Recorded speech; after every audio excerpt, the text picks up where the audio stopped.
Okay, Shavua Tov, Be'ezras Hashem, we're going to be continuing with reading the Hakdama of the Zohar Kadosh.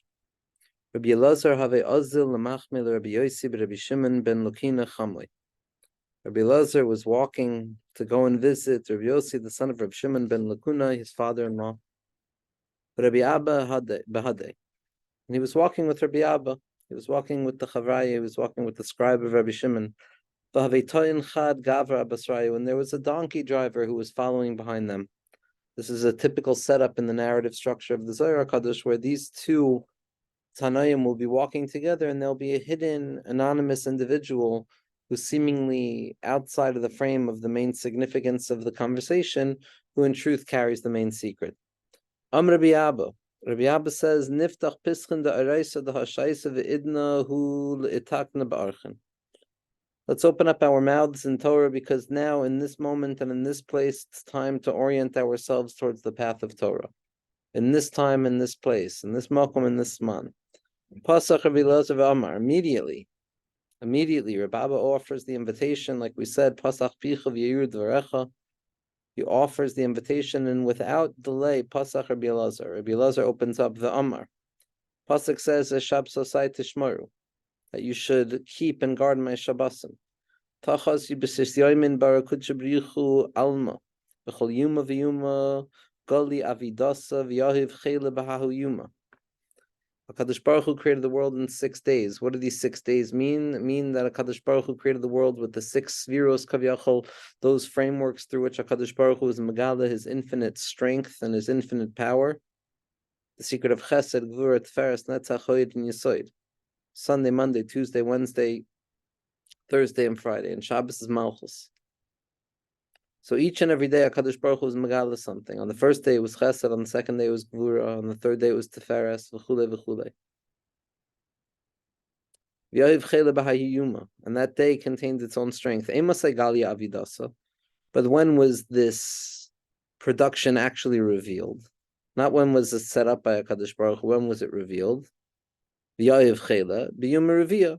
It was revealed, and it was able to express its strength on the 4th day. Meaning to say that the or of Chesed, Gvura, and Tiferes, which are the first 3 expressions, the right line, the left line, and the middle line, they share a relationship of a fourfold nature with Malchus. Avram, Yitzchak, Yaakov, and David. There are the 3 Avos, and then there's Malchus, which is the kisei to that Malchus. And so you have Avram, Yitzchak, Yaakov, and David. So you have Sunday, Monday, Tuesday, and then all of those expressions of Sunday, Monday, and Tuesday of Rishon, Sheni, V'Shlishi, in spite of the fact that they were revealed, nevertheless, they don't find expression until Yuma Revi'i. Begin to inun tlas yumen kadma'in kule havistimin v'lo. Because these first 3 days of Chesed, Gvura, and Tiferes, of the or of Chesed comes from Chachma, Gvura comes from Bina, and Tiferes comes from Das, which comes from Keser. So we're talking about the threefold nature of all things: the right, the middle, and the left, the long, the short, and the mid length. But nevertheless, they don't find expression until that 4th day, because they were concealed. They were not revealed. They were revealed because we're talking about them as something that's concealed, which means that we have a relationship to the fact that they exist, in spite of the fact that they exist by way of concealment. Nevertheless, they remain steamin v'layas kalin. Given the asiyim revi'ah, but when the day of Wednesday came, the 4th day, afik avidas v'chelu dekule. At that point, all strength and all expression emerged, and it turned from potential into actualization. Because the first 3 foundations, the first 3 yisodos of Chesed, Gvura, and Tiferes, of Eisha, Maya, Verucha, Eisha would be corresponding to Gvura, Mayim would be corresponding to Chesed, and Rucha would be corresponding to Tiferes. In spite of the fact that these 3 ascendant and transcendent foundational elements of existence, all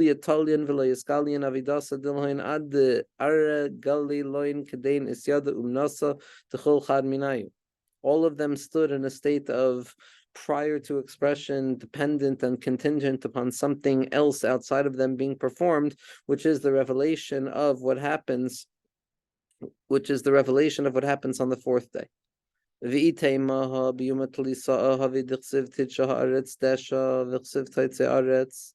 And if you want to say that the pasuk with regards to the third day, to that day of Tiferes, of Das, of Keser, that it seems to have a fullness, it seems to have an expression, because the pasuk implies Toitzi Aretz Dash of Iksiv Toitzi Aretz. So how can you claim that it wasn't until the fourth day? Elahai Afagav Dechsib Yom Tlisah Revia Have Iskalel Biyom Tlisah Lahave Chad B'Loi Piruda. Even though it seems that the Torah Kadosh is telling us that the third day was enough to give a full expression of something prior to the Malchus that's connected to it, nevertheless, that's only because the third and the fourth are inherently connected to one another. The first three letters of the Shem Havaya and the last letter of the Shem Havaya are inherently connected. That's what we mean when we say Liyachid Kud Shabrichu v'Shchinte. Kud Shabrichu Kavyachol is the Yud, the K, and the Vav, and Shchinte is the Hey, and there has to be a Hischabris bein Shneihem biyachad biyachad biyachad. And therefore, yes, already on Tuesday, on the third day of Toitzi Eretz Desha, it's as if there was an actual manifestation, in spite of the fact that all actual manifestation comes along only in and through Malchus, which is the secret of manifestation itself, of Leis Le'Meram Meklum. Nevertheless, the Torah Kadosha could use the lashon of actualization and revelation on Yom Shlishi, because that's just to be Megala, the Hiskashas Panimi between Shlishi and Revi, between the 3 and the 4, which is the secret of the Avos and David, which is the secret of Shachris Mincha and Mariv and Tikkun Chatzos, which is the secret of all of the Shalosh Regalim and the Or of Chanukah and Purim. The secret of the third being connected to the fourth is the secret of the Yichud of Kutsh Brichu V'Shchinte, and that's why already on the third day it can be said as if it were actually revealed, in spite of the fact that it's only actually revealed on the fourth day, in order so that so that they should be unified without any separation. Begin the Yom Revi the Ragla Revia the Karsaya Ilo.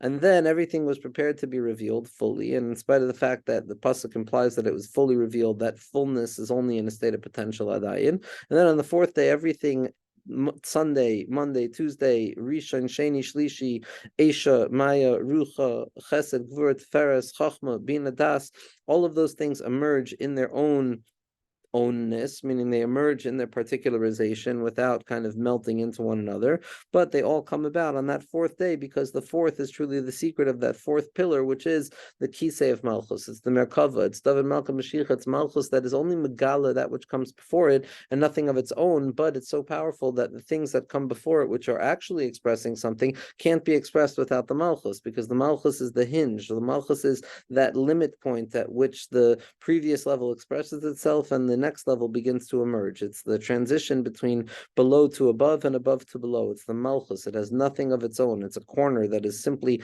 a non-existent entity that is formed out of the collision point and the unity of two opposite parts. That's the secret of Malchus, of David Malka Mashiach.